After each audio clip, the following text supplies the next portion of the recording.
உண்மையான பிச்சுக்காரி பீச்சுவோ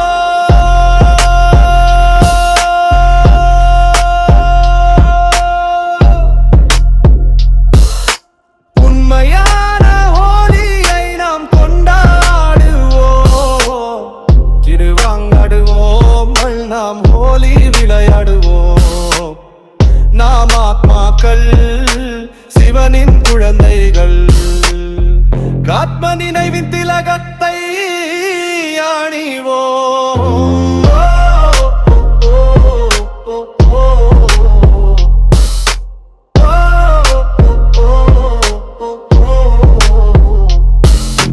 தெய்வீக குணங்களின் நிறங்களால் அலங்கரிப்போம்.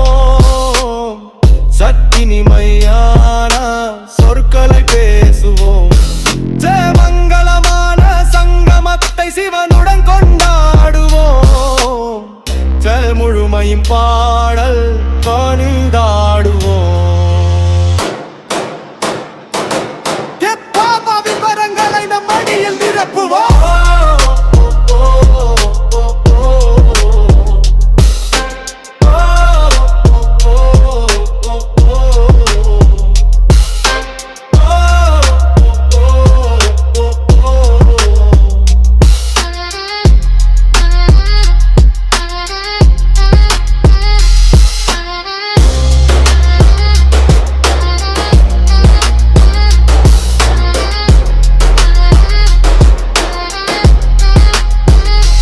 உண்மையான ஓலியை நாம் கொண்டாடுவோம். ஞான பிச்சுக்காரி பீச்சுவோம்.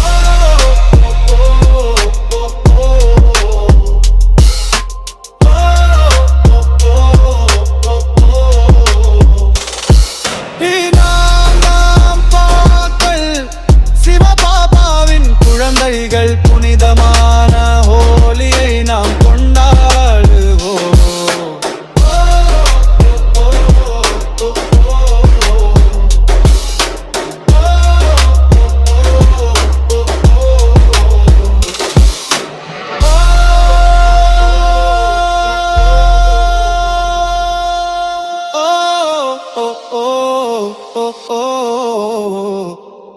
ஓம் சாந்தி. ஒரு கழுதை பார்த்தீங்கன்னா ஒரு குதிரைகிட்ட சொல்லிச்சு, வானம் மஞ்சள் கலரு அப்படின்னு. குதிரை சொல்லிச்சு, இதனால தான் எல்லாரும் கழுதைன்னு சொல்கிறாங்க. இது ஒரு நிலையான சத்தியம், வானம் நீல நிறமானது அப்படின்னு குதிரை சொல்லுது. இதை யார் வேணும்னு சொல்லலாம், எல்லாருக்குமே தெரியும். ஆனால் கழுதை ரொம்ப அடம் பிடிச்சது. அது ஏற்றுக்கிறதுக்கு ரெடியாக இல்லை. அது சொல்லுது, நான் சொல்கிறேன் வானம் மஞ்சள் கலர் தான் அப்படின்னு. ரெண்டு பேருக்குள்ளேயும் வாக்குவாதம் வந்துருச்சு. கழுதை தன்னுடைய இதில் ரொம்ப உறுதியாக இருந்தது. அதுலேருந்து பின்வாங்கிறதுக்கான எந்த ஒரு பேரிடர்கள் அது பின்வாங்கிறது ரெடியாக இல்லை. அப்புறம் கொஞ்ச நேரத்தில் எல்லா காட்டினுடைய எல்லா விலங்குகளும் அங்கே வந்துட்டாங்க. யானை, மான், காட்டு யானை எல்லாமே வந்துச்சு. என்னெல்லாம் இருந்ததோ, நரி, ஓநாய், முயல், எல்லா மிருகங்களும் சேர்ந்து அந்த கழுதைக்கு புரிய வைக்க ட்ரை பண்ணாங்க. வானம் மஞ்சள் இல்லை, நீளம்தான் அப்படின்ட்டு. ஆனாலும் அந்த கழுதை கேட்கறதுக்கு ரெடியாக இல்லை, ஏற்றுக்கிறதுக்கு ரெடியாக இல்லை. இந்த விஷயம் பார்த்தீங்கன்னா காட்டினுடைய ராஜா சிங்கம் வரைக்கும் போயிடுச்சு. அப்போ அவங்களுக்குள்ள ஒரு மீட்டிங் நடந்தது. கடைசியாக சிங்கம் தன்னுடைய முடிவை சொல்லிச்சு, தன்னுடைய தீர்ப்பை சொல்லிச்சு. தீர்ப்பு சொல்லுது, சிங்கம் அந்த வானம் நீல கலர் தான். ஆனால் இந்த எல்லா மிருகங்களுக்கும் ஒரு நாள் தண்டனை, எல்லாரும் வெயிலில் போய் நிற்கணும். ஆனால் இந்த கழுதைக்கு நான் சன்மானம் கொடுக்குறேன் அப்படிங்கிறார். எல்லாருக்கும் ஒரே ஆச்சரியம், என்னது கரெக்டுன்னு சொல்கிறீங்க, நாங்கள் சொன்னது தான் கரெக்டுன்னு சொல்கிறீங்க, ஆனால் எங்களுக்கு தண்டனை கொடுக்குறீங்க. அது சொன்னது தப்புன்னு சொல்கிறீங்க, ஆனால் அதுக்கு சன்மானம் கொடுக்குறீங்க. என்ன இது நியாயம் இல்லையே, தீர்ப்பை மாற்றி சொல்லுங்கள் நாட்டாம அப்படின்னு எல்லாம் கத்துறாங்க. நாட்டாம தீர்ப்பை மாற்றி சொல்லு. அப்போ சிங்கம் சொல்லுது, உங்களுக்கு எதனால தண்டனை அப்படின்னா, உண்மை என்னன்னு உங்களுக்கு தெரியும், தெரிஞ்ச பிறகும் கூட அந்த முட்டாளான ஒருத்தர் இந்த கழுதை கூட இப்போ நீங்கள் வாக்குவாதம் பண்ணியிருக்கீங்க. அப்போ நீங்கள் எவ்வளோ பெரிய முட்டாள். இதற்காக ஒரு நாள் உங்களுக்கு தண்டனை. சரி, கழுதைக்கு எதுக்கு சன்மானம் கொடுக்குறீங்க? இதற்கான பதில் என்ன? சிங்கம் சொல்லுது, நான் இது வரைக்கும் புரிஞ்சிட்டு இருந்தேன் இந்த காட்டில் ஒரே ஒரு கழுதை தான் இருக்கு அப்படின்ட்டு. இந்த ஒரு பிரம்மையை இந்த கழுதையை என்னுடைய மனசுலேருந்து நீக்கிடுச்சு. அதற்காக நான் இந்த கழுதைக்கு சன்மானம் கொடுக்குறேன். இந்த இடத்துல பார்த்தீங்கன்னா கழுதைங்கிறது ஒரு அடம் பிடிக்கக்கூடிய ஒரு குணத்தினுடைய வெளிப்பாடு, ஒரு சிம்பிள், ஒரு எக்ஸாம்பிள். தன்னுடைய ஐடியா, தன்னுடைய வழி, அதில் அது மாட்டிட்டு இருக்கு. தன்னுடைய கருத்து வாக்குவாதம் பண்றது மாயையினுடைய வலை, மாயையினுடைய சதி, மாயாஜாலம். தன்னுடைய இதிலிருந்து விலகி இன்னொருத்தர் கூட போய் வாக்குவாதம் பண்ணாங்க. இதுதான் அந்த மற்ற மிருகங்கள் செய்த தவறு. ஒரு முட்டாள்கிட்ட போய் மாட்டிக்கிட்டாங்க, அது சொன்ன விஷயத்துல போய் மாட்டிக்கிட்டாங்க. தன்னுடைய முட்டாள்தனம் அப்படிங்கிற அந்த கோட்டைக்குள்ள யாரு கைதியா இருக்காங்களோ, தன்னுடைய அறியாமை என்ற கோட்டைக்குள்ள கைதியா யார் இருந்துட்டு இருக்காங்களோ அவங்களுக்கு புரிய வைக்கிறதுக்காக காலத்துல இறங்கினவங்க இவங்கெல்லாம். அதனால தண்டனை அடைஞ்சிட்டாங்க. மாயா எந்த ரூபத்துல வரும்னு சொல்ல முடியாது. ஏன்னா மாயா தன்னைத்தானே அப்டேட் பண்ணிட்டே இருக்குது. ஒவ்வொரு நாளும் லேட்டஸ்ட் என்னெல்லாம் வருதோ அதுக்கேற்ற மாதிரி அது தன்னை மாற்றிக்குது. மாயா பார்த்தீங்கன்னா ஒவ்வொரு மனிதர்கள்ட்டையும் ஒவ்வொரு விதமான ரூபத்தில் அது காண்டாக்ட் பண்ணுது. எப்படி பகவான் பல ரூபம் தரித்தவர் அப்படின்னு சொல்கிறாங்க, பல ரூபதாரின்னு சொல்கிறாங்க, பல ரூபத்தில் இருக்கிறாரு. அதே போல மாயா கூட பல ரூபதாரி. மாயாவனுடைய திறமை என்ன அப்படின்னா நம்மளை தனிமைப்படுத்திடுது. நம்மளுடைய பழைய கடந்து போன விஷயங்களுடைய நினைவுகளில் நம்மளை கட்டி வச்சு நம்மளை எல்லாத்துலேருந்தும் தனியாக்கிடுது. பழைய விஷயங்கள் அப்படிங்கிற அந்த தெருக்கல்ல நம்மளை ஓட விடுது. தனிமைப்படுத்திட்டு அப்புறமா கத்தியால் குத்தி சாகடிச்சிருது. அதனால ஜாக்கிரதையாக இருக்கணும். இன்னைக்கு காலையில் அவ்யக்த முரளியில் பாபா என்ன சொன்னார்? இந்த முரளியோட டேட் என்ன? 9 மார்ச் 9/3/2009 ஹோலியினுடைய முரளி. நான் இப்போ ஹோலியினுடைய சீசன் போயிட்டு இருக்கு இல்லையா? ஹோலியஸ்ட் பாபா தன்னுடைய ஹோலி குழந்தைங்களை சந்திக்கிறதுக்காக வந்திருக்கிறார். வேற பரமாத்மாவுடைய சங்கத்தினுடைய ரங்கம், சங்குக்கார் ரங்கு, அதாவது அவருடைய தொடர்புனால நமக்குள்ள ஏற்படக்கூடிய இந்த சாயம், நிறம், கலர், அதுதான் உண்மையான ஹோலி. உலகத்துல பாத்தீங்கன்னா அந்த நிறத்தை பூசக்கூடிய, கலரை பூசக்கூடிய ஹோலி கொண்டாடிட்டு இருக்கிறாங்க. ஆனா உண்மையிலேயே இது ஆன்மீக பரமாத்மாவுடைய தொடர்பினுடைய அந்த நிறம், அதுதான் உண்மையான ஹோலி. அந்த ஹோலியில் பார்த்தீங்கன்னா நிறைய நஷ்டம் இருக்குது. அதில் நிறைய கெமிக்கல்ஸ் கலந்துருக்காங்க. அதனால் நிறைய பேருக்கு அலர்ஜி ஏற்படுது. நிறைய இடத்துல பார்த்தீங்கன்னா இந்த கலர் இல்லாத ஹோலி, தண்ணி இல்லாத ஹோலி, ஃபாரின்லேயே ஆகட்டும், இந்தியாவில் நிறைய இடத்துல அந்த மாதிரி ஹோலி கொண்டாடுறாங்க. ஏன் அப்படின்னா அவங்க இயற்கையாக ஹோலியை கொண்டாடணும்னு நினைக்கிறாங்க. ஏன்னா அந்த கலர்கள் தூறாங்க, கலர் தெளிக்கிறாங்க இல்லையா, அதில் நிறைய ரொம்ப ஹெவியான கெமிக்கல்ஸ் இருக்கிறதா கண்டுபிடிச்சிருக்காங்க. நம்ம ஏற்கனவே பார்த்த மாதிரி இதனால நிறைய பேருக்கு அலர்ஜி வந்துடுது. நிறைய பேருடைய ஆஸ்துமா அவங்களுக்கு போனது மறுபடியும் ரிட்டர்ன் வந்துடுது. ஆஸ்துமா நோயை அது தூண்டி விடுதான். இதனால சிலருடைய அந்த தோல், அந்த ஸ்கின்னை கூட கெட்டு போயிடுது. ஏதோ அது ஆயிடுது நிறைய பேருக்கு. ஹோலிக்கு பார்த்தீங்கன்னா நல்லா சாராயம் வாங்கி குடிப்பாங்க. சாராயம் இல்லை கல் அது குடிக்கிறாங்க. அதனால ஹோலி அப்படின்னா அதனுடைய கரெக்டான உண்மையான அர்த்தம் என்ன அப்படிங்கிறது அங்கே இல்லாமல் போயிடுச்சு. பரமாத்மாவுடைய சங்கம் அவிநாசியானது, நிலையானது, அழியாதது. பாபா கூட கம்பைண்டாக இருக்கணும். தூய்மையினுடைய சாயம் பூசப்பட்டிருக்கு. இதெல்லாம் பாபா வாணியில் சொன்ன பாயிண்ட்ஸு. பாபா என்னென்ன கலர் சொன்னார்? ஞானத்தினுடைய சாயம், குணங்களுடைய சாயம், சக்திகளுடைய சாயம் சொன்னார். வேற என்ன சொன்னார்? 4 பக்கம் முரளி. ஞாபகம் இருக்கு இல்லையோ? இதாக ஒரு பாயிண்டாவது சொல்லுங்க பிரதர். நீங்கள் கொஞ்சம் சொல்லுங்க பாயிண்ட். ஞாபகம் இல்லையா? சரி, நீங்கள் பழைய சமஸ்காரம், அலட்சியம் மற்றும் சோம்பேறித்தனம் அப்படின்னு சொன்னார் இல்லையா? கரெக்டாக சொன்னார் பிரதர். ராவணனுடைய சமஸ்காரத்தை தன்னுடைய சமஸ்காரம்னு நினச்சிக்கிறாங்க குழந்தைங்க. வேற என்ன சொன்னார் பாபா? என்னுடைய சமஸ்காரம் சொல்கிறாங்க. இன்னொன்று நாங்கள் விரும்பலைன்னு சொல்கிறாங்க. அப்புறம் மன்னிச்சிருங்கன்றாங்க இல்லையா. 3 பாபா சொன்னார். வேற என்ன சொன்னார் பாபா மாதாஜி? பாபா வந்து கம்பெனி மற்றும் கம்பேனியன் இல்லையா, அது சொன்னார். அவரை கம்பெனியாகவும் வச்சுக்கோங்க, அவரை கம்பேனியனாகவும் வச்சுக்கோங்க. திரிகால தரிசி ஸ்திதிங்கிற சீட்டில் உட்காரணுன்னாரா இல்லை உட்காந்து என்ன பண்ணணுன்னாரா? உட்காந்து திரிகால தரிசி அப்படிங்கிற சீட்டில் உட்காந்துட்டு என்ன பண்ணணும்? நிர்ணயம் பண்ணணும் அப்படின்னாரு. அப்புறம் முடிவு எடுக்கணும். அப்போ என்ன ஆகும்னாரு? அதுக்கப்புறம் அப்போ நீங்கள் ஹோலி ஹன்ஸ் ஆயிடுவீங்க, புனித அன்னப்பறவைகளாக மாறிடுவீங்க அப்படின்னாரு. ஒன்று வந்து உணரக்கூடிய சக்தி, மேசூஸ்தா ஆக்கி சக்தி. இன்னொன்று வந்து திட சங்கல்பம், உணரக்கூடிய சக்தி மற்றும் திட சங்கல்பம். அந்த ரெண்டுமே. அப்புறம் 3வது சுய பரிவர்த்தனை, சுய மாற்றத்தின். இந்த 3 இருந்தது அப்படின்னா இந்த உணரக்கூடிய சக்தி மற்றும் திட சங்கல்பம் மற்றும் 3வது சுய மாற்றம், இந்த 3 காரணத்தையும் நமக்குள்ள வச்சுக்கிட்டு இதை புரிஞ்சுக்கிட்டு அதுக்கப்புறம் பாபாவுக்கு சொல்லுங்க. சும்மா அப்படியே சொல்லக்கூடாது. பாபா நீங்க கருணை கடலா இருக்கிறீங்க, எனக்கு கருணை காட்டுங்க, ஆனா மாறுறது கிடையாது, அப்படியே இருக்காங்க. திட சங்கல்பமும் இல்லை, ரியலைசேஷன் அதை உணரக்கூடிய சக்தியும் இல்லை. திட்டமான உறுதியான எண்ணம் இருக்கணும், அப்புறம் கூடவே அந்த ரியலைசேஷன் ஆயிருக்கணும்.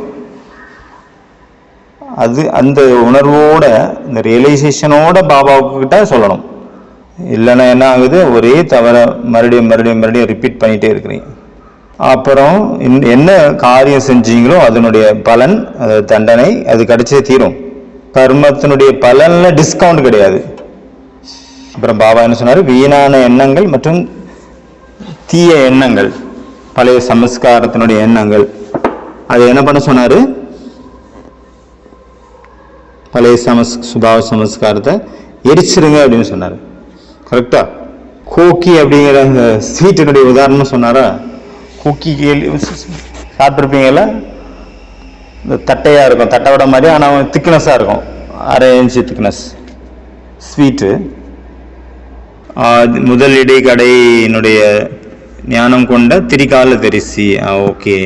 வேற ஆகி விடுவோம், செய்து விடுவோம், ஓம் ஓம் அப்படிங்கிற பாட்டு நிறைய பேர் பாடுறாங்க அப்படின்னாரு இல்லையா. ஓகே. வேற என்னது? சுகம் சாந்தி குழந்தையா? அவங்க அம்மா யாருப்போ? சுகம் சாந்தி அன்பு.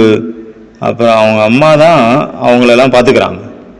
அம்மா வந்து குழந்தைங்களை நல்லா பார்த்துக்கிறாங்க. குழந்தைங்க என்ன பண்ணுறாங்க? அம்மாவனுடைய மடியில் இருக்கிறாங்க. சுகம் வேணும், அப்போ சாந்தி வேணும், அன்பு வேணும் அப்படின்னா என்ன பண்ணணும்? அவங்க அம்மாவை கூப்பிட்டு வரணும். அம்மா அங்கே இருக்கணும். ஏன்னா அவங்க அம்மா மடியில் தானே இந்த மற்ற குழந்தைங்கள்லாம் இருக்காங்க. இப்போ அம்மா எங்கே போனாங்க? அவங்கள தேடணும். அம்மா வந்தாங்க அப்படின்னா தானாகவே குழந்தைங்க வந்துடுவாங்க. அம்மாவை தொலைச்சிக்கிட்டு குழந்தைங்கள தேடினா எப்படிங்க? அம்மாவை கண்டுபிடிங்க முதல்ல. அம்மா யாரு? தூய்மை. இன்னைக்கு சிவபாபா வந்து யாரெல்லாம் இந்த திருவிழாக்களை தொடங்கி வச்சாங்களோ அவங்களையும் நினைச்சாரு பாபா. யார் தொடங்கி வச்சான்னு தெரில, அவங்க கூட இந்த மாதிரி யார் கண்டுபிடிச்சாங்களோ அவங்க கூட இந்த உலகத்தை வந்து பாதுகாத்துட்டு இருக்கிறாங்க அப்படின்னு அர்த்தம். இந்த சிருஷ்டியை வந்து முற்றிலுமாக எரிஞ்சு போகாம புதஞ்சி போகாம அவங்க பாதுகாத்துட்டு இருக்கிறாங்க. யார் வந்து பக்தி ஸ்டார்ட் பண்ணாங்க, யார் தீர்த்த யாத்திரைகள் ஸ்டார்ட் பண்ணாங்க, கங்கையில் ஸ்நானம் பண்ணக்கூடிய விஷயத்த யார் ஸ்டார்ட் பண்ணாங்களோ, யார் சாஸ்திரங்கள் எழுதினாங்களோ, யார் வந்து திருவிழாக்களை கொண்டாடுறத ஆரம்பிச்சாங்களோ, யஜ்யம், விரதம், உபவாசம், பூஜை, புரஸ்காரம், ஆரத்தி, பக்தி, கீத்து, சங்கீதம், யஜ்யம், யாகம், இதெல்லாம் எப்பெல்லாம் பண்ணுறாங்களோ அது என்ன பண்ணுது? அது மனிதர்களை விகாரத்திலேருந்து பாதுகாக்குது. அந்த டைமுக்கு மட்டும் இந்த சபரிமலைக்கு போகிறாங்க, இதெல்லாம் கொஞ்ச நேரத்துக்காவது அவங்கள வந்து தூய்மையாக வச்சுருக்குது, கொஞ்ச நேரத்துக்கு தான். அப்புறம் பாபா என்ன சொன்னார்? பாப் சமான் சம்பூர்ண சம்பன்னமா. இன்னைக்குள்ள முரளி பாயிண்ட சொல்லணும், இந்த வாரம் ஃபுல்லாக உள்ள வாணிய பாயிண்டெல்லாம் சொல்லாதுங்க. எவ்வளோ அதிசயம் பாருங்க. ராவனுடைய சமஸ்காரத்தை என்னுடைய சமஸ்காரமாக மாற்றிட்டீங்க. கரெக்ட். மாயா சாதுரியம் பண்ணுது அப்படின்னா குழந்தைங்களும் சாதுரியம் பண்ணுறாங்க. பாபா சொன்னார். என்ன சாதுரியம் பண்ணுறாங்க? பாபா நீங்கள் தானே சொன்னீங்க நான் என்ன தப்பு பண்ணாலும் உங்களுக்கு சொல்லணும் அப்படின்னு, அதனால நான் சொல்லிட்டேன், அப்புறம் நீங்கள் பார்த்துக்குங்க. ஆனால் பாபா இப்படி இது ஓகே. கூட என்ன சொன்னார்? கூட வித் கூடவே ரியலைசேஷன், வித் ரியலைசேஷன், உணர்தல், உணர்றது, என்னுடைய தப்ப உணர்றது. வித்து திட சங்கல்பம், திட எண்ணம், வித்து இதுவும் கூட இருந்தது, ரெண்டுமே இருக்கணும் அப்படின்னாரு. வெறும் சாரி மட்டும் கேட்டால் போதாது, அதனுடைய ரியலைசேஷன் இருக்கணும், அதனுடைய உணர்வு இருக்கணும், தப்பு பண்ணிட்டேன் அப்படிங்கிறது, அப்புறம் உறுதியான எண்ணம் இருக்கணும், இனிமேல் நான் பண்ண மாட்டேன். அதுக்கு பிறகு பாபாவுக்கு சொல்லணும். நீங்கள் பாட்டுக்கு நான் போனதெல்லாம் சொன்னீங்க அப்படின்னா அது சரியில்லை. அப்போ மாற்றமே வராது, செஞ்ச தப்ப மறுபடியும் செஞ்சுட்டே இருப்பீங்க. அப்புறம் 3 வார்த்தைகள் உங்கள் காதுகள் அப்படி ஒலிச்சிட்டே இருக்கணும். அது என்ன சொன்னார்? ஏன் இருக்காது? சொல்லுங்க. ஒன்று கர்மாதீத் ஆகணும், இன்னொன்று இப்பொழுதே செய்யணும், இன்னொன்று வீட்டுக்கு போகணும். இந்த 3 வார்த்தைகள் உங்களுடைய காதுகளில் ஒலிச்சிட்டே இருக்கணும். கர்மாதீத் ஆகணும். கர்மாதீத் அப்படின்னா கர்மத்தை விட்டுட்டு போய் கர்மாதீத் நிலை அடைய முடியாது. கர்ம யோகியா இருந்து அப்புறம் தான் கர்மாதீத் நிலை எட்ட முடியும். கர்மத்திலிருந்து கர்மத்தை விட்டுறது, அதை விடுபட்டு போயிடுறது, அந்த மாதிரியான கர்மாதீத் கிடையாது. கர்மத்தின் மூலமாக கர்மாதீத் ஆகணும். இப்பொழுதே செய்யணும், நாளைக்கு கிடையாது, நவ். 3வது என்ன சொன்னாரு? வீட்டுக்கு போகணும். இது அந்த மாதிரியான வசந்த காலம், இந்த உலகத்தை மறப்பதற்கான நேரம். என்னுடைய ஸ்லோகன் என்ன? பரமாத்மா அன்புல மூழ்கி இருந்தோம் அப்படின்னா என்னாகும் சொன்னாரு? இந்த துக்கத்தின் உலகம் மறந்து போய்விடும், விஸ்மிருதி ஆகிவிடும். இங்கே இந்த உலகத்தையே நீங்க நினைச்சிட்டு இருக்கிறீங்க, இந்த உலகத்தினுடைய மனிதர்களையே நினைச்சிட்டு இருக்கீங்க அப்படின்னா என்னாகும்? துக்கம் ஏற்படும், பந்தனம் ஏற்படும், வலி இருக்கும், வேதனை இருக்கும். அப்புறம் வேற என்ன சொன்னார் பாபா? அப்புறம் யார் உங்களுக்கு அட்வைஸ் பண்றாங்களோ அவங்க எதுக்காக அட்வைஸ் பண்றாங்க அப்படின்னா நம்ம நல்லா இருக்கணும் அப்படின்றத அட்வைஸ் பண்றாங்க. அட்வைஸ் யாரெல்லாம் பண்றாங்களோ இவங்க யோக்கியமான்னு நீங்க நினைக்காம பாபான்னு சொன்னார், என்னுடைய சுபச்சிந்தக், என்னுடைய குட் வெல்விஷர் அப்படின்னு புரிஞ்சுக்கோங்க அப்படின்னாரு. அவங்க அட்வைஸ் பண்றாங்கன்னா அவங்கள பார்த்தாலே பிடிக்காம போயிடுது, அந்த மாதிரி ஆயிடக்கூடாது. அவங்கள பார்த்தாலே இந்த பக்கம் தெக்க வந்தாங்கன்னா வடக்கம் ஓட்டுறது, அந்த மாதிரி இருக்கக்கூடாது. அவங்க என்னுடைய வெல்விஷர் அப்படின்னு நினைங்க. வேற என்ன சொன்னார் பாபா? செல்லமான குழந்தைய சொன்னார். வேற புனித அன்னப்பறவை நிர்ணய சக்தியை பத்தி சொன்னார். ஓகே. அப்புறம் உலகத்துல ஹோலி எதுக்காக கொண்டாடுறாங்க? நிறைய கதைகள் அது கூட கனெக்ட் ஆயிருக்குது. இரண்யகசிபு தானே அதுல வில்லன், மெயின் வில்லன். இரண்ய அப்படின்னா என்னதும்? தங்கம், கோல்டு. கஷிபு அப்படின்னா அந்த படுக்கை. அவர் எந்த மாதிரியான இந்த கட்டில் இருக்காரு? சுகமுக்கு தரக்கூடிய அனைத்து சாதனங்களும் நிறைந்த ஒரு கட்டில் அவர் படுத்துட்டு இருக்கிறாரு அப்படிங்கிற மாதிரி பேரோட அர்த்தம். சுகம், சாந்தி எல்லாம் நிறைந்த சாதனங்கள் நிறைஞ்சிருக்கு. அதனுடைய அகங்காரத்துல யார் வாழ்ந்துட்டு இருக்காங்களோ, பணத்தினுடைய அகங்காரத்துல யார் வாழ்ந்துட்டு இருக்காங்களோ அவங்கதான் இரண்யகசிப். ஆனா நிலைமையை பாருங்க, அன்பார்ச்சுனேட்லி துரதிர்ஷ்டவசமாக அந்த ஆப்போசிட்டான ஆளுக்கு எதிராக அங்க ஹிரண்யகசிபு, அந்த கெட்ட ஆளுக்கு கூட வீட்டுல அந்த பிரகலாதன் அப்படிங்கிற நல்லவனுடைய ஜென்மம் ஏற்பட்டது. எங்க இருட்டு இருக்குமோ அங்கதான் பிரகாசத்தினுடைய ஜென்மம் ஏற்படும். எவ்வளவு ஆழமான இருளோ அங்கதான் ரொம்ப அதிகமான வெளிச்சம் ஏற்படும். எங்க அளவுக்கு அதிகமான அஞ்ஞானம் இருக்குதோ அங்கதான் ஞானம்ங்கிற பிரகாசம் ஊற்றெடுக்கும். அவங்க அத்தை கூட அவரை உட்கார வச்சுட்டாங்கல்ல, பிரகலாதனை நெருப்புல உட்கார வச்சுட்டாங்க. ஹோலிக்கா அவங்க பேரு. அந்த நெருப்பு என்ன நெருப்பு? அதுக்கு பேர் என்ன? அது என்ன? அந்த அத்தையை கொன்னுடுச்சு அந்த நெருப்பு. அதனால நான் இப்பெல்லாம் நீங்க நெருப்பை பாக்குறீங்களோ அப்பெல்லாம் உணரணும், இது என்ன நெருப்பு? இது விவேகத்தின் நெருப்பு. இதனால் அசத்தியம் அங்கு எரிஞ்சிடணும், சத்தியமானது உயிர் தளரும். சத்தியம்தான் அங்கு நிலை பெற வேண்டும். அந்த மாதிரியான ஒரு அக்னியை நமக்குள்ள நம்ம எழுப்பணும். ஹோலி அப்படின்னா உயிரோடு இருப்பது, ஹோலி அப்படின்னா விழிப்புணர்வுடன் இருப்பது, ஹோலி அப்படின்னா சுய நினைவுல நிலைத்திருக்கிறது, ஹோலி அப்படின்னா தூக்கத்திலிருந்து விழிக்கிறது, அஞ்ஞான தூக்கத்திலிருந்து விழிக்கிறது. ஹோலி அப்படின்னா தன்னுக்கு உள்ள இருக்கக்கூடிய அந்த பிரகலாதனை நாம் எழுப்ப வேண்டும். அப்புறம் நமக்கு உள்ளே தான் அந்த இரண்யகசிபும் இருக்கிறாரு. அவர்தான் அகங்காரத்தின் ஒரு அடையாளமாக காட்டப்பட்டிருக்கிறார். சத்தியம்தான் கடைசியில் வெளிப்படும். அது எங்கிருந்து வேணாலும் வெளிப்படலாம். ஒரு தூண்ல இருந்து கூட வெளியே வரலாம் அந்த சத்தியம். அது எப்ப வேணாலும் வெளிப்படலாம். நம்மளுடைய அன்பு மற்றும் நம்மளுடைய நம்பிக்கை அந்த சத்தியத்தின் பக்கம் இருக்கணும். அப்பதான் அது வெளிப்படும். இதுதான் உண்மையான ஹோலி. மற்ற எல்லாமே சும்மா சாதாரண ஹோலி. எது வரைக்கும் இந்த ஒரு நிலையை நம்ம எட்டலையோ அப்ப எதுவும் அந்த ஹோலி உண்மையான ஹோலி அல்ல. இதுதான் உண்மையான ஹோலி. அதனால இந்த முரளியில பாபா 6 அடையாளங்களை சொன்னாரு ஹோலியை பத்தி. ஹோலிக்காக ஒவ்வொரு முரளிலையும் வருது. ஹோலி அப்படின்னா கலர் தெரியும் நம்ம எல்லாருக்குமே. சாயம் பூசுவாங்க, கலர் பொடி தூவாங்க. ஹோலி அப்படின்னா ஃபர்கெட்டிங், மறக்கிறது, முடிஞ்சு போச்சு. ஹோலி முடிஞ்சிச்சு. ஹோலி அப்படின்னா எரிக்கிறது. ஹோலி அப்படின்னா செலிப்ரேட் பண்றது. ஹோலி அப்படின்னா பியூரிட்டி, தூய்மை. இந்த முறையில பாபா அந்த பாயிண்ட் சொல்ல, ஹோலி அப்படின்னா பாபாவனுடையவங்களா ஆகிறது. பன்கை, அதாவது பாபா குழந்தையாச்சு. ஹோலி இதுதான். ஃபர்ஸ்ட் அடையாளம் என்னவா இருந்தது? பரமாத்மாவனுடைய அந்த தொடர்பு அப்படிங்கிற அந்த கலரை பூசிக்கிறது. தொடர்புங்கிற கலர் எப்படி ஒரு சட்டையை நீளத்தில் முக்கிய இருக்கிறாங்க, ஒயிட் சட்டையை. அதே போல சட்டைங்கிறது ஆத்மா, அந்த நீளம் அந்த டப்பாங்கிறது ஸ்ரீபாபா. ஸ்ரீபாபாவனுடைய தொடர்பில் அந்த கலருக்குள்ளே வரும்போது அந்த கலராக நம்ம மாறிடுறோம். இந்த கலர் எப்படிப்பட்ட கலரு? அவினாஷியானது, அழியாதது. இந்த சாயம் பூசக்கூடிய காரியம் எப்போ நடக்கும்? ஹோலியினுடைய அடுத்த நாள் கிடையாது, இப்பவே, இன்னைக்கே, இப்பொழுதே. இந்த காரியம் நவ், இப்பொழுது. இது எப்போ நடக்கும்? அமிர்த வேலையில் நடக்கும். அதிகாலையில் எப்போ நம்மளுடைய உள் உணர்வானது இந்த உடல்ல இருந்து விலகி இருக்குதோ அந்த நேரத்தில் நம்ம எந்திரிச்சு உட்கார்றோம். அப்போ பரமாத்மா கூட, நிராகாரமான சிவபாபா கூட, நிராகார் ஆத்மா நிராகார் பரமாத்மா கூட இணையும் போது அதனுடைய கலர் நம்ம மேல விழுது. நம்மளும் அதே அவங்க அந்த கலரா மாறிடும்.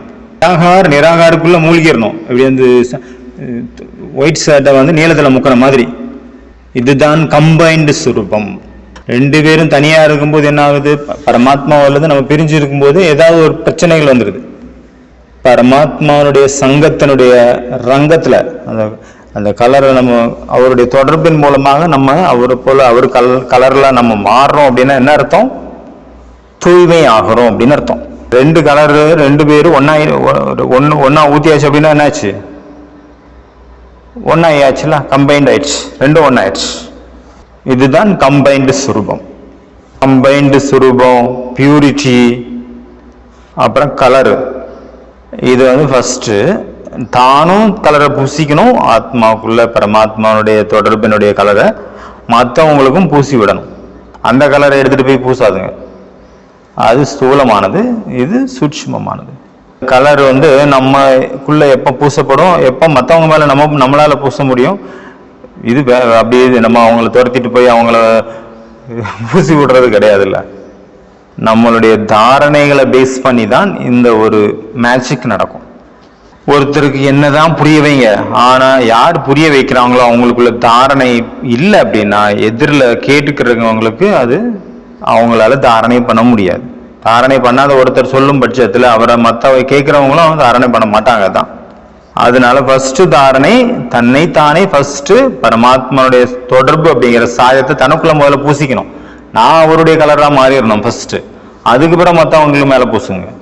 அன்புங்கிற கலரை பூசிக்கோங்க. எப்படி? பரமாத்மாவுடைய அன்புல மூழ்கிருங்க. பரமாத்மா அன்புல ஒன்றாக கலந்துருங்க. அவரையே பார்த்துட்டு இருங்க, அவர்கிட்டயே பேசுங்க. அவர் கூடவே ஆன்மீக சம்பந்தத்தை கனெக்ட் பண்ணி வச்சுக்கோங்க. எப்பவுமே அவர் கூடவே வச்சுக்கோங்க தொடர்பை. எது வரைக்கும் இந்த ஒரு நிலை ஏற்படலையோ அது வரைக்கும் நம்ம ஹோலி கொண்டாடல அப்படின்னு தான் அர்த்தம். சும்மா மேலோட்டமான ஹோலி தான் அப்படின்னு சொல்லலாம், பக்தி ரீதி, சும்மா ஸ்தூல ரீதியா. அதனால ஃபர்ஸ்ட் காரியம் கலர்ல நம்ம கலர் பூசிக்கிறது. இதுல நிறைய டிஸ்டர்பன்ஸ் வருது, மாயா. இதுல பழைய சமஸ்காரங்கள் தடையாக வருது, அலட்சியம் சோம்பேறித்தனம் தடையா வருது. பழைய சமஸ்காரம் அப்படிங்கிறது பீனிக்ஸ் பறவை மாதிரி. அதை எரிச்சிட்டீங்க அப்படின்னா அந்த எரிஞ்ச நெருப்பு அந்த சாம்பல்ல இருந்து மீண்டும் அது உருவாகி வரும் சொல்லுவாங்க இல்லையா. அதனால எரிச்சிருங்க பழைய பறவை, பழைய சமஸ்காரத்தை. ஒருத்தர் அவ்வளோ பயங்கர கோபக்காரர், பயங்கர கோபக்காரனா பயங்கர கோபக்காரர். அவர் ஒரு தடவை அவங்க ஒய்ஃபை வந்து அட்டின்னு பின்னிட்டாரு. அந்த அம்மா 6 மாசம் பெட் ரெஸ்ட்ல இருந்தாங்க. அப்புறம் ஒரு நாள் அவர் பையனை பிடிச்சி கிணத்துக்குள்ள தள்ளி போனாரு. எல்லாரும் வந்து அவர் தடுத்துட்டாங்க. டெய்லி சண்டை. கிராமத்துல யாரெல்லாம் இருந்தாங்களோ அவங்க எல்லாரும் கூடயும் சண்டை. திடீர்னு ஒரு நாள் அந்த கிராமத்துக்கு ஒரு சன்னியாசி வராரு. அவங்கள்ட்ட எல்லாரும் சொல்றாங்க, இந்த ஆளை ஏதாவது பண்ணுங்க சார், பண்ணுங்க சாமி அப்படின்னு. அவர் சொல்றாரு, என் முன்னாடி வர கூட்டு வாங்க அப்படின்னு. அவன் கூட்டு வந்தாச்சு. அப்ப சொல்றாரு, இன்னையில இருந்து கோபத்தை விட்டுரு அப்படின்னு. அவர் சொல்றாரு, நான் விட்டாச்சு. அப்ப அந்த சுவாமிகள் சொல்றாரு, வீட்டெல்லாம் விட்டுரு, வா என் கூட அப்படின்னு. அவர் மனைவி குழந்தைகள் எல்லாம் விட்டுட்டு போய் சன்னியாசி கூடவே போயிடுறாரு. பெரிய சன்னியாசி ஆயிடுறாரு. அந்த அளவு பெரிய தபஸ்யா பண்ணி அவ்வளவு பெரிய சன்னியாசி ஆயிடுறாரு. அவர் 10-15 வருஷத்துல அவருடைய பேர் புகழ் உலகம், அந்த ஊர் ஃபுல்லா பரவுது. நல்லா 4 பக்கமும் அவருடைய புகழ் பரவுது. அவர் எங்கெல்லாம் போய் ஸ்பீச் பண்றாரோ அங்கெல்லாம் ஆயிரக்கணக்கான மக்கள் கூட்டமா வந்து கேட்கிறாங்க. இப்ப அவருடைய பேரு மாறி போச்சு. அவருடைய பேரு சாந்திநாத். குரோதநாத்ல இருந்தது சாந்திநாத் ஆயிட்டாரு. யாரெல்லாம் அவரை நாடி வராங்களோ அவங்களுக்கு பரமசாந்தியின் அனுபவத்தை கொடுக்கிறாரு அவரு. கொஞ்ச நாள் கழிச்சு அவர் ஒரு கிராமத்துக்கு போறாரு. அந்த கிராமத்துல இவருடைய கூட படிச்ச அவருடைய ஃப்ரெண்ட் இருக்கிறாரு. அவருடைய ஊர் அது. அவருக்கும் அவருடைய நண்பரை பத்தி நிறைய விஷயங்கள் கேள்விப்பட்டிருக்கிறாரு. ஆனா அவருக்கு நம்பிக்கை இல்லை. இது வந்து என்னுடைய ஃப்ரெண்டா என்ன? கிடையாது. அவன் ஒவ்வொரு விஷயத்துக்கும் சின்ன விஷயத்துக்கெல்லாம் சண்டை போட்டே இருப்பான். வயாம எதையாவது பண்ணிட்டு இருப்பான். அதனால இது அவன் இல்லை, இது வேற அப்படின்ட்டு அந்த ஸ்பீச்ல போய் அவரும் போய் உட்கார்றாரு, அவருடைய நண்பரும். அப்போ அந்த சுவாமிகள் வந்து ஸ்பீச் பண்ண ஆரம்பிக்கிறாரு. நடுவுல போய் ஒரு கேள்வி கேட்கிறாரு, தயவு செஞ்சு உங்கள் பெயர் என்ன சொல்லுங்கள் ஐயா அப்படின்னு. அந்த மகாராஜ் சொல்றாரு, என்னுடைய பெயர் தெரியாதா? என்னுடைய பெயர் சாந்திநாதன். அப்புறம் ஸ்பீச் அப்படின்னு கண்டினியூ ஆகுது.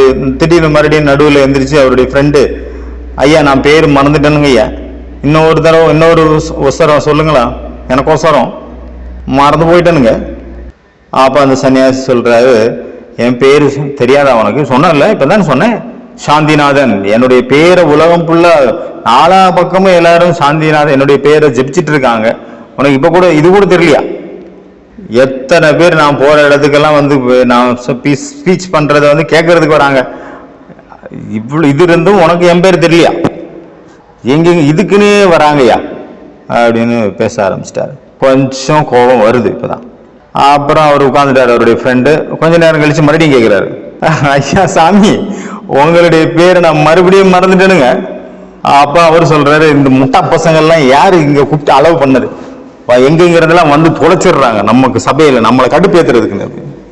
இப்பதானே சொன்னேன் உனக்கு, என் பெயர் சாந்திநாத்.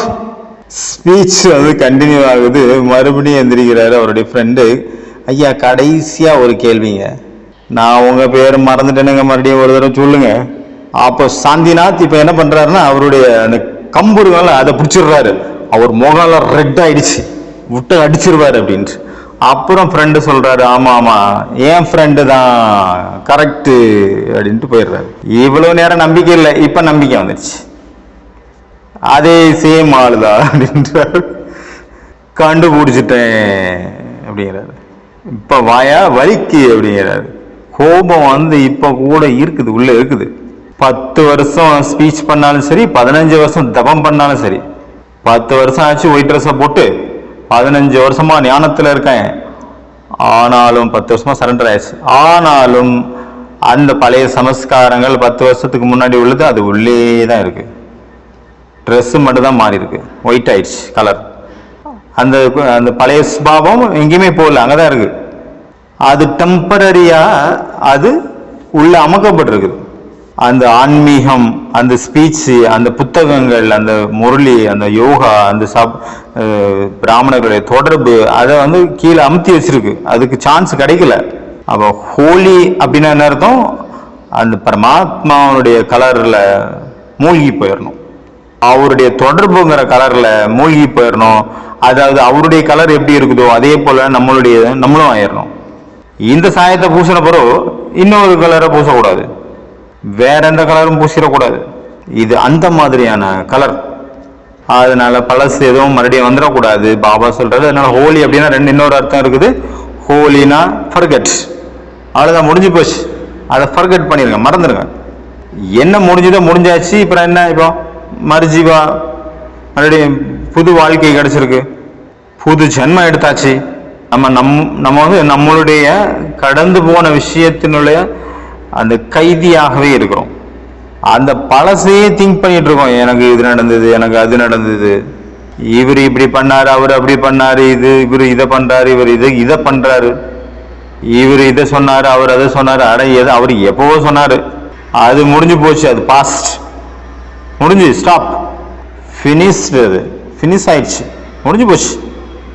இப்பொழுது, இப்ப ஹோலி அப்படின்னா இப்பொழுது, திஸ் மூமெண்ட். ஹோலி அப்படின்னா என்னது? அப்போ நவ், இப்பொழுது. மற்ற எல்லாம் என்னெல்லாம் கடந்து போச்சு அதெல்லாம் வேஸ்ட். அந்த வேஸ்ட் என்ன பண்றது வச்சுக்கிட்டு, நல்லது நடந்தது, நல்லா இல்லாதது நடந்தது, என்னமோ, இட்ஸ் கான், முடிஞ்சு போச்சு, அது போயிடுச்சு, கடந்துருச்சு. தன்னுடைய தோள்களில் ஒருத்தர் எப்படி வந்து ஒரு டெட் பாடியை தூக்கிட்டு அலைகிற மாதிரி, அவர் என்னன்னு சொல்றது? சுமையாய் தூக்குறவர். இந்த சுமை ஞான தன்மை, பழைய சமஸ்காரம், பழைய சுமைகள், பழைய விஷயங்கள், பழைய வாழ்க்கை, பழைய பழக்கங்கள், பழைய எண்ணங்கள், பழைய வார்த்தைகள், கடந்து முடிந்து போன நிகழ்ச்சிகள், திருவிழாக்கள், பார்ட்டி, எல்லாமே ஒரு தடவை அவங்க வெற்றி அடைஞ்சிட்டாங்க, பெரிய வெற்றி, அதையே சொல்லிட்டு இருக்கிறாங்க இப்போ வரைக்கும். 10 வருஷம் ஆச்சு, நான் அது பண்ணேன், நான் இது பண்ணேன், நான் ஒரே ஒரு சின்ன ரூமை பெருக்கி தொடச்சிட்டாங்க, அதையே சொல்லிட்டாங்க. எப்போ? 40 வருஷத்துக்கு முன்னாடி ஒரு சின்ன கடாயில் கொஞ்சம் அல்வா பண்ணிட்டாங்களாம், அதை 10 வருஷமா சொல்லிட்டு இருக்காங்க, 40 வருஷமா சொல்லிட்டு இருக்கிறாங்க. அந்த ஒன்னையே பிடிச்சிட்டு இருக்காங்க. அது வெற்றியா இருக்கலாம், தோல்வியா இருக்கலாம், முடிஞ்சு போச்சு, அவ்வளவுதான். நல்லதோ கெட்டதோ, ஆனா அது பாஸ்ட் தான், முடிஞ்சு போச்சு, ஓல்டு. அதனால முடிஞ்சு போனதை நீங்க எவ்வளவு நினைப்பீங்களோ அது நம்மளுடைய பிரெயினுக்குள்ள, அந்த ஆள் மனசுக்குள்ள இன்னும் மீண்டும் மீண்டும் ரெக்கார்ட் ஆகிட்டே இருக்கும். அதை நினைக்க மட்டும் செய்யலை, நம்ம அதை இமேஜின் வேற பண்றோம், அந்த காட்சியாக வருது. அதை தூங்கும் போதும் நம்ம நினைக்கிறோம், படுத்துக்கிட்டு தூங்க போற கண்டிஷன்ல. அதனால என்ன ஆகுது? அது ஆள் மனசுல இன்னும் பூந்துருது. அப்புறம் அதை பற்றி நம்ம யாருடைய ஷேர் பண்றோம், அதை எழுதுறோம். அந்த விஷயத்த எப்படி பார்த்தீங்கன்னா, லௌகிக இதில் யாராவது இறந்துட்டாங்கன்னா என்ன பண்றாங்க, எத்தனை வருஷம் அதை பத்தியே பேசிட்டு இருக்காங்க. 2 மாசம் 3 மாசம் வரைக்கும் அந்த சோகத்தை பத்தி போயிட்டு இருக்கு. சோக சபைகள் நிறைய நடத்துறாங்க, வாடகை கான்ட்ராக்ட்ல.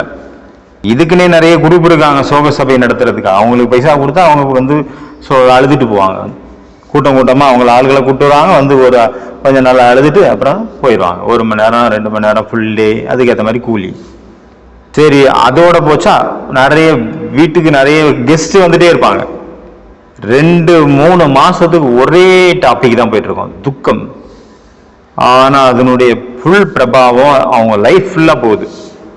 ஏன்னா அது ஃபிக்ஸ் ஆயிடுச்சு, ட்ரில் ஆயிடுச்சு, மீண்டும் ரிப்பீட் ஆயிடுச்சுல. உனக்கு உன் வாழ்க்கையில ரொம்ப மோசமான விஷயம் நடந்துச்சு, ரொம்ப மோசமானது, ரொம்ப கஷ்டம், ரொம்ப கஷ்டம், ரொம்ப கஷ்டம். உன் வீட்டுக்காரன் இறந்துட்டாப்புல, ரொம்ப துக்கம் போச்சு, ரொம்ப பெரிய துக்கம். என்ன பண்றது? அவ்வளோ நேரம் நல்லா தான் இருந்தாரு, ஒரு குறையும் இல்லை, ராத்திரி நல்லா தான் சாப்பிட்டு படுத்தாரு, திடீர்னு ஹார்ட் அட்டாக் வந்துருச்சு, போயிட்டாரு. இப்படி ஒரு ஆள்கிட்ட சொல்லியாச்சா, அப்புறம் இன்னொருத்தர் வருவாரு, அவருக்கும் சொல்லணும். இப்போ இது வரைக்கும் நல்லா தான் இருந்தாரு, ராத்திரி தூங்கினாரு, திடீர்னு ஹார்ட் அட்டாக் வந்து திடீர்னு போயிட்டாரு, சரீரம் விட்டாரு, ஹாஸ்பிட்டல் கூட்டிட்டு போனோம், இறந்துட்டாருன்னு சொல்லிட்டாரு டாக்டர். அப்புறம் 3வது இன்னொருத்தர் வருவாரு, அவருக்கு சொல்லணும். அது இதே மாதிரி போயிட்டே இருக்கும் வருஷம் ஃபுல்லா. அப்புறம் ஒரு பேஷண்ட் இருக்கிறாரு, அவர் அட்மிட் ஆகுறாரு ஆஸ்பத்திரியில், காலு ஃப்ராக்சர் ஆயிடுச்சு, உடஞ்சிருச்சு எலும்பு. யாரெல்லாம் மீட் பண்ண வராங்களோ அவங்க எல்லாத்துக்கும் எக்ஸ்பிளைன் பண்ண வேண்டியது இருக்கும். நான் போயிட்டு இருந்தேன்னா அப்போ எதிரில் வண்டி வந்தது, தப்பு என்னது இல்லை, எதிரில் உள்ள ஆளுது, காலு உடஞ்சி போச்சு, என் காலு போயிடுச்சு. 2வது இன்னொருத்தர் வராரு, தப்பு என்னது இல்லை, அவருது தான். 3வது வராரு, அதே மாதிரி தப்பு என்னது இல்லை, அவருது தான். காலு சரியாயிரும், எலும்புகள் கூட இணைஞ்சிரும், ஜாயிண்ட் ஆயிரும். ஆனா மண்டைக்குள்ள நீங்க நிரப்பி வச்சுட்டீங்களே, ரிப்பீட் பண்ணி அது என்ன பண்ண, அது எப்படி சரியாகும்? அந்த வியாதி என்னவாயிருது, மனவியாதியா மாறிடுச்சு. இவர் இப்படி பண்ணாரு, இவர் அப்படி பண்ணாரு. ஓகே, ஓம் சாந்தி. இது பாதி கிளாஸ் முடிஞ்சிருக்கு. மீதி கிளாஸை வந்து அடுத்த பகுதியில் பார்க்கலாம், பார்ட் 2ல. ஓம் சாந்தி.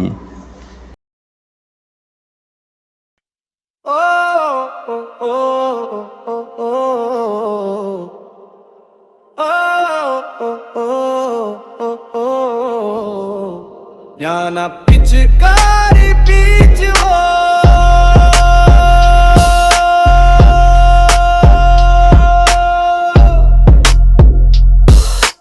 உண்மையான ஹோலியை நாம் கொண்டாடுவோம், திருவாங்காடுவோம், நாம் ஹோலி விளையாடுவோம். நாம் ஆத்மாக்கள், சிவனின் குழந்தைகள், ஆத்ம நினைவின் திலகத்தை அணிவோம்.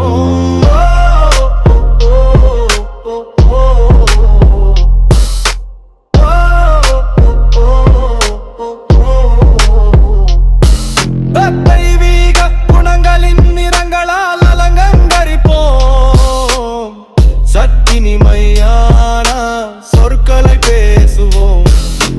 மங்களமான சங்கமத்தை சிவனுடன் கொண்டாடுவோம், செல் முழுமையும் பாடல் பணிந்தாடுவோம். பாபாவின் வரங்களை நம் அடியில் நிரப்புவோம்.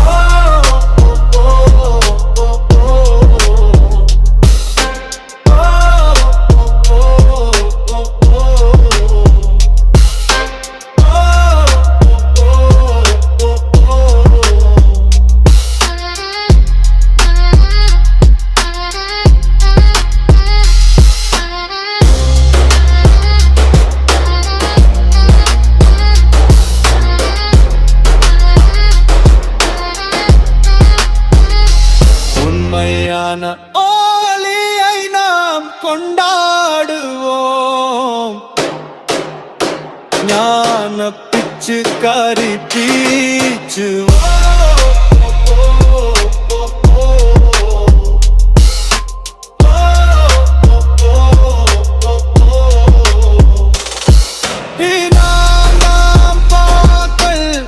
சிவபாபாவின் குழந்தைகள், புனிதமான ஹோலியை நாம் கொண்டாடுவோம்.